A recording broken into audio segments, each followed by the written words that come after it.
President of the General Assembly, Excellencies, ladies and gentlemen. 20 years ago, leaders gathered at the 2005 World Summit and committed to protect populations from genocide, war crimes, ethnic cleansing, and crimes against humanity.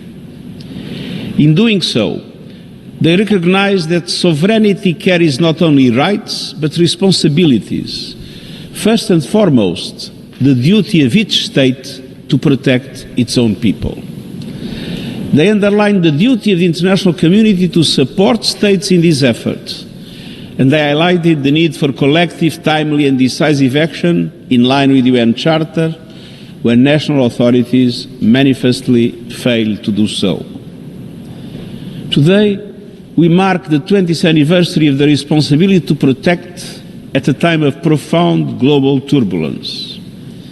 We are witnessing the highest number of armed conflicts since the end of the Second World War. And these are marked by rising identity-based violence, widespread violations of international humanitarian law and human rights law, and deepening impunity. Conflicts are becoming more protracted, more complex and interconnected. Emerging threats, such as the weaponization of new technologies and the proliferation of advanced weaponry, require a constant adaptation of our efforts to prevent the commission of atrocity crimes and to protect populations. In addition, too often, early warnings go unheeded, and alleged evidence of crimes committed by states and non-state actors are met with denial, indifference, or repression. Responses are often too little, too late, inconsistent, or undermined by double standards. Civilians are paying the highest price. Credibility as the guardian of peace and security, development and human rights requires consistency with the UN Charter. On this anniversary, we must recognize that the responsibility to protect is more than a principle. It's a moral imperative rooted in our shared humanity and the UN Charter. Excellencies, in that spirit, I share today the 17th report of the Secretary-General on the responsibility to protect. It reflects 2 decades of efforts, calls for revitalized action, and includes insights from a survey conducted in preparation for this report.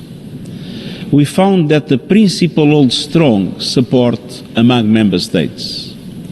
Communities affected by violence see it as offering a ray of hope. But they also call for effective implementation at all levels.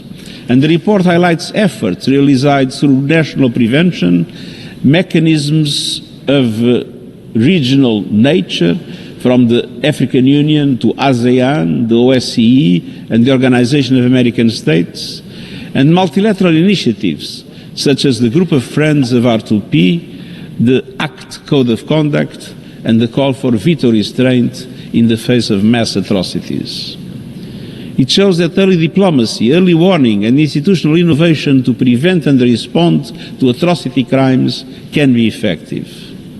It also underscores the need to mainstream atrocity prevention across the United Nations system, from humanitarian action to peacekeeping to human rights. And it calls for integrating early warning, supporting national prevention mechanisms, and embedding atrocity prevention in the broader agendas of sustaining peace, human rights, and the 2030 Agenda. Excellency, no society is immune to the risk of atrocity crimes. Prevention must begin at home, with leadership that protects rights, embraces diversity, and upholds the rule of law. And it must be supported globally through multilateral cooperation, principled diplomacy, and early and decisive action to effectively protect populations. 20 years on, the responsibility to protect remains both an urgent need, a moral imperative, and an unfulfilled promise. Let us keep that promise.